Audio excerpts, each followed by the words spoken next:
next presentation it will be offered by my friend Amato. He is responsible in Saddle, the company in Italy, in a very good city, because he's in Bologna, where you can have very good food. And he is responsible for new products and new markets, and will present us the Visio surveillance as specified in IEC 62580-2. Okay, thank you.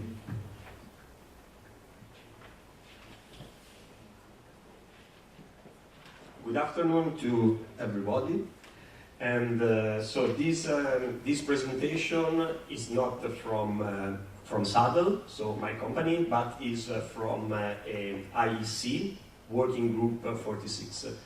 And we thanks the workshop organization to give us this space, and because we would like to understand and to know the feedbacks from attendees of the workshop related to this technical specification. And I joined the group, the working group 43, and the work that is related to train communication network, and working group 46 for onboard multimedia and telematic systems in 2015, so only 2 years ago. And so I'm not a huge expert of this sector, and I don't know too much the previous activities done inside these two working groups. But these working groups provided a lot of results.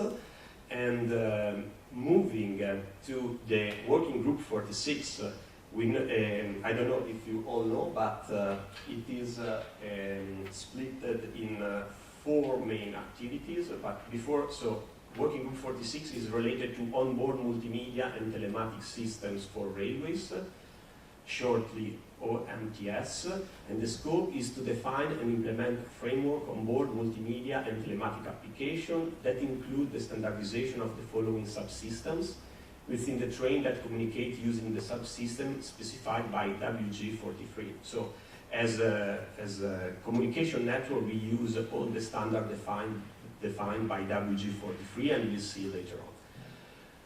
Of course, there is a general architecture that is defined by -1, that is already defined by -1 group. There was a -2 activities that is for video surveillance CCTV subsystem, and this is this technical specification that I will explain you later. There are 3 other working groups. The -3 part has to be connected to driver and crew orientated services. -4 to passenger orientated services, and -5 to train operator and maintainer orientated services. And okay, now we show the status of standardization activity. So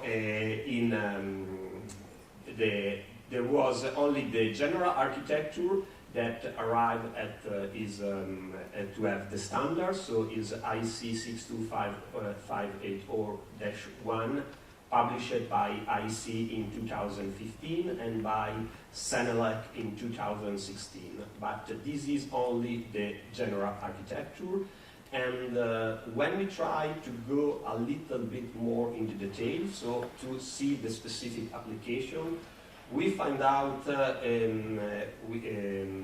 lack, we can say, of interest by participant.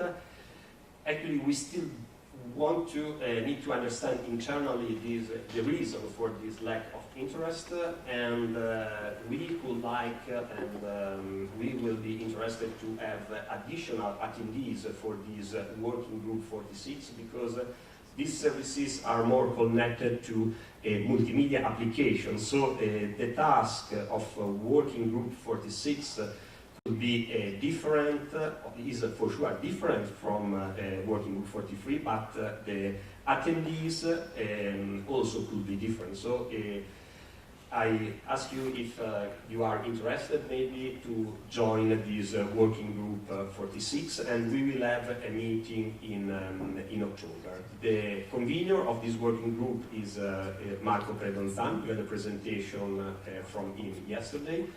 And the blocked activities are for passenger-orientated services, driver and crew-orientated services, and train operation and maintenance-orientated services. The only published activities, but is only a technical specification, is the -2 related to video surveillance, and we would like to know from the attendees if this information maybe are used, this technical specification, also inside your project as a system integrator, as a train operator, or as a train manufacturer. This is the global the connection of technical specification -2 respect to other IC standard. So as you see, the lower part is based on the train communication network. As we heard this morning, all the new train communication network are based on Ethernet, because of course for video surveillance subsystem you need at least 100 megabit of bandwidth to have sufficient bandwidth along your train backbone.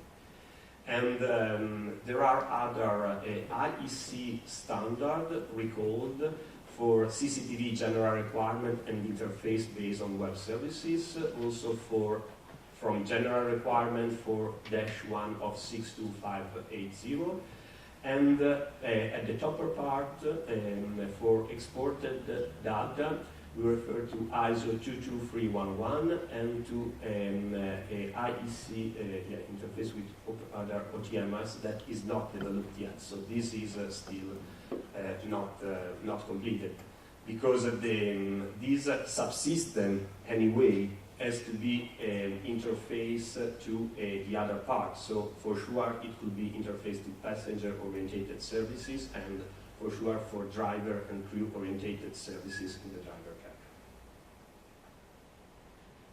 This is the architecture of the system. So we have the train backbone, we have the train backbone node, we can have our consist network, and we have our consist switch, and we can have, for example, in the driver cab monitor, and we can have also the recorder, and we have cameras all along the train. In this part we consider also the 61375-2-6, you heard something about that yesterday, for the ground connection of the train. And we also understand that it could be more than one Ethernet train backbone. There could be an operational network related to CMS, to TCMS, but there could be also the comfort network that is only related to passenger information system and CCTV services and so on. So it's important also to understand if how could be the solution in your projects, and if this architecture is still feasible.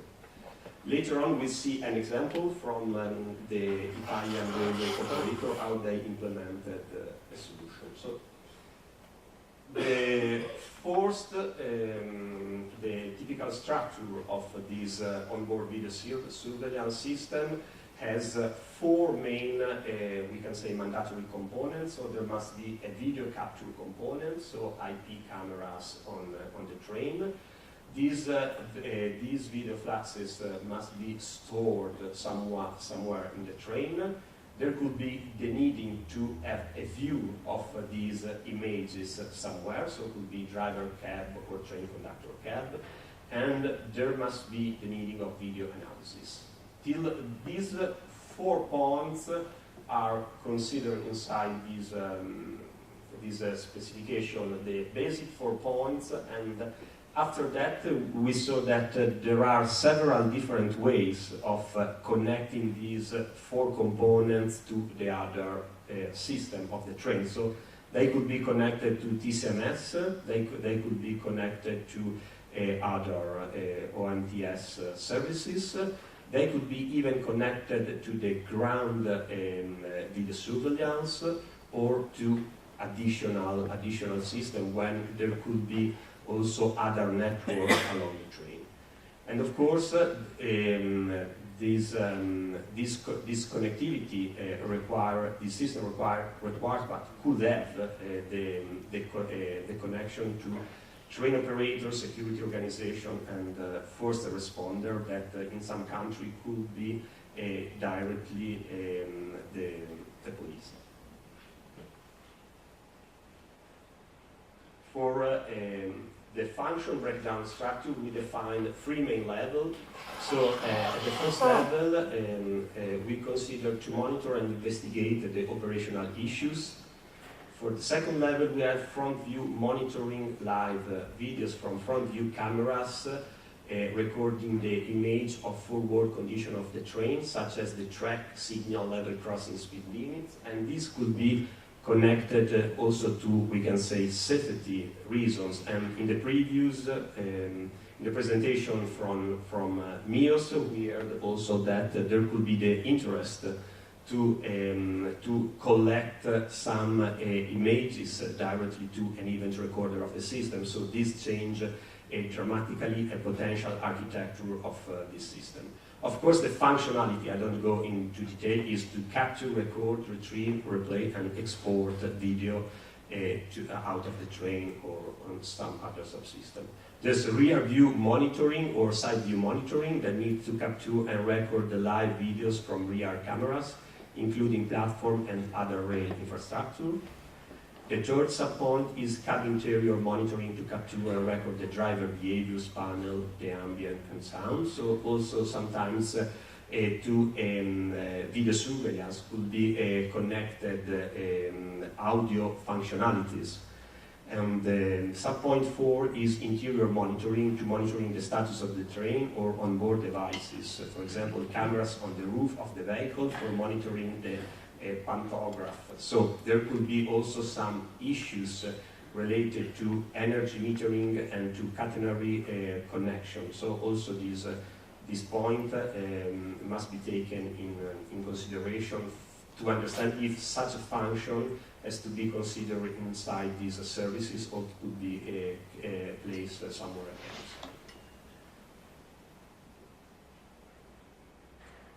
else.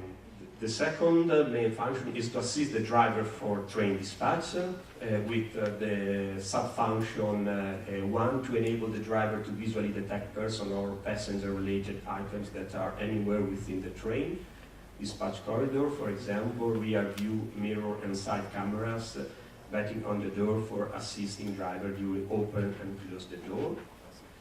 The second subpoint is passenger alarm and accident management, so the connection to the emergency alarm subsystem. And the third main function is to protect the safety of passenger and organization well-being. And with support to have the visual and audio evidence into passenger compartments, so these require again the connection of video surveillance subsystem to the audio subsystem. And in the second point, passenger alarm and accident management, the same description given in 2.2. Okay. So this is the architecture that probably in the first part is a closed subsystem, so is related to video environment with the function we saw before. And while you go down to system management and system security, you probably see cyber security issues, and it is important to identify the connection of this part to IC standard or to a Senelec standard. We show, just to provide you an example, what we did on refurbishing activities on a double-decker train. So the existing train network was a very old one, so based on the old UEC 558 leaflet, so analog audio part. And for the backbone, we have WTB and DB backbone compliant to 61375-2-1 and -3-1. Due to these train networks, it was not possible to provide video surveillance services on this train. Unfortunately, even the network defined by TCN allow us to use that communication layer at the train side. So we had to provide and to have a double Ethernet backbone with gigabit speed, and the system was redundant. So in this way, we had only we didn't fulfill completely the technical specification defined by 62580-2. And so this was the backbone implemented on the train to allow gigabit connection, and this is the view from all the different cameras of the train, and there was a redundancy with DVR server. But this is only an application. So so at the Italian side, it could be interesting also to understand other application in other countries. Probably in the next presentation we see other application, but also from all the attendees of the conference. I would like if you can share with us our experience as a working group 46, and we welcome you if you want to join the next meeting. So thanks a lot for your attention.